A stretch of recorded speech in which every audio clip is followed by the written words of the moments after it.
जय श्री महाकाल दोस्तों, वेलकम है मेरे YouTube चैनल सनातनी विद नंदनी पर। आज हम आप लोगों को उज्जैन महाकाल के बारे में संपूर्ण जानकारी देंगे।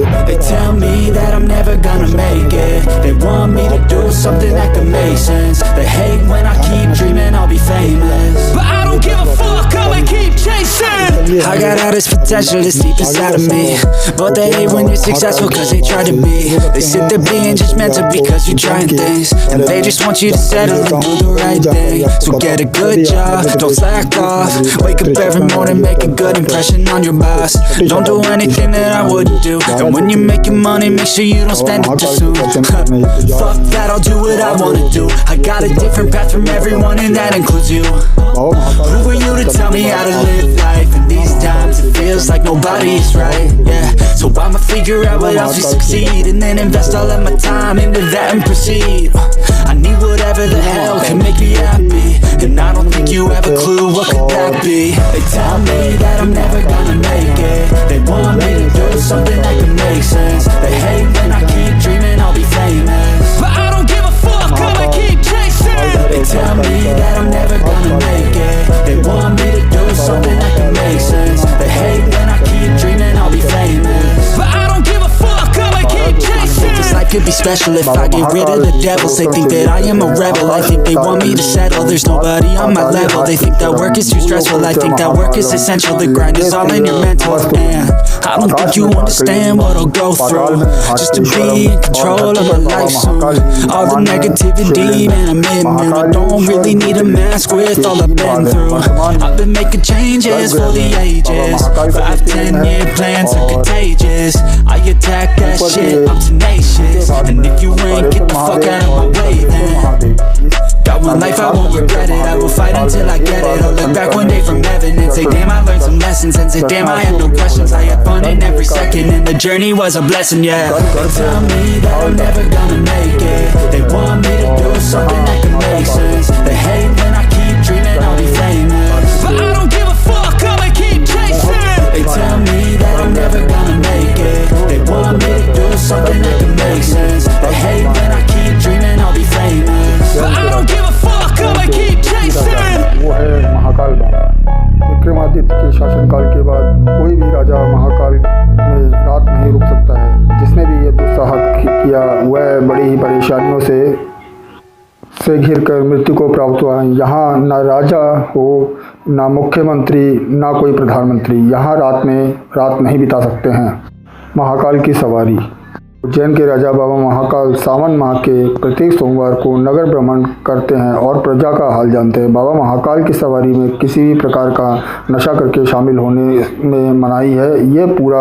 इस समय पूरा उज्जैन शिवमय हो जाता है और खाली शिव जी का जयकारा गुंजानमय होता रहता है और सारा शहर बाराती बन बाबा महाकाल के विवाह में शामिल होता है। क्यों कहते हैं महाकाल? काल के दो अर्थ होते हैं, एक समय और एक होता है मृत्यु।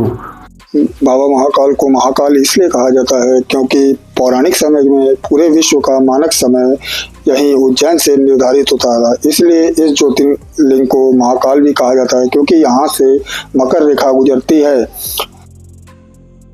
महाकाल की पौराणिक कथा। महाकाल शिवलिंग की स्थापना राजा चंद्रसेन और बालक गोपालक की कथा से जुड़ा हुआ है और यह कथा हनुमान जी से भी यहाँ संबंध जुड़ा हुआ है। सुबह यहाँ भस्म आरती होती है। भस्म आरती को शिव जी का वस्त्र माना जाता है। किसी भी पदार्थ का अंतिम रूप भस्म ही माना जाता है। किसी भी चीज को जलाओ तो वह भस्म मिट्टी का ही रूप होगा। भस्म इस बात का संकेत भी है कि सृष्टि नश्वर है। शिव जी भस्म धारण करने का यही संदेश देते हैं कि इस शरीर का अंतिम सत्य ही भस्म है। भस्म आरती के आपको आगे चल के हम और 15 रहस्य बताएंगे, तो आप लोग जुड़े रहिए।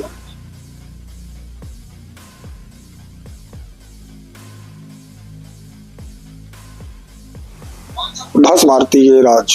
बाबा महाकाल की 6 बार आरती होती है। सबसे पहले सुबह भस्म आरती होती है और दूसरे पहर में बाबा की घटाटोप स्वरूप में आरती की जाती है। तीसरे पहर में आरती हनुमान जी का स्वरूप की जाती है और चौथे में शेषनाग अवतार की बाबा जी की आरती की जाती है। 5वें में बाबा दूल्हा बने होते हैं और छठी आरती शयन आरती होती है जिसमें बाबा अपने पूर्ण स्वरूप में होते हैं। भस्म आरती सुबह भोर में होती है। इसकी खासियत यह है कि ताज़ा मुर्दे की भस्म से यहाँ होती है और यहाँ की दंतियाँ ये भी है कि इस समय यहाँ कंडे या गोबर के उपले से भस्म आरती की जाती है। बाबा महाकाल की भस्म आरती में आने के लिए आप लोगों को ऑनलाइन बुकिंग करानी होती है, जो कि यहाँ की आप लोग ऑफिशियल वेबसाइट से भस्म आरती से करा सकते हैं। भस्म आरती में शामिल होने के लिए महिलाओं को यहाँ साड़ी पहनना आवश्यक है और पुरुषों को भी माना जाता है कि यहाँ धोती ही पहन के प्रवेश दिया जाता है।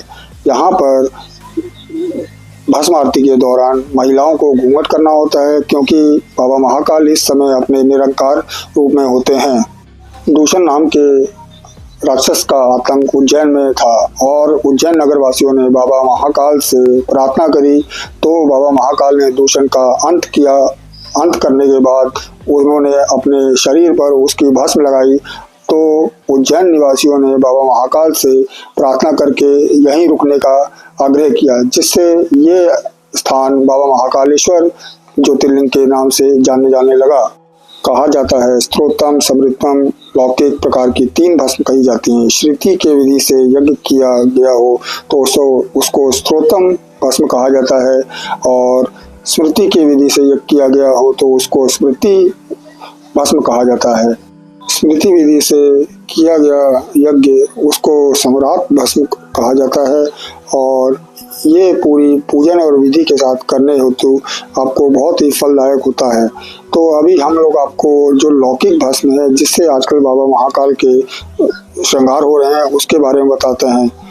इस भस्म को तैयार करने के लिए पीपल, पाखड़, रिसाला, बेलपत्र और गाय के गोबर के कंडे से यहाँ पर तैयार किया जाता है और इस तैयार भस्म को फिर पकाया जाता है। उसके बाद इसका लड्डू बनाकर फिर इसको दूध में छानकर फिर इसको फिर पकाया जाता है, फिर इसको तैयार किया जाता है। यही भस्म नागा साधुओं का और बाबा महाकाल का श्रृंगार माना गया है।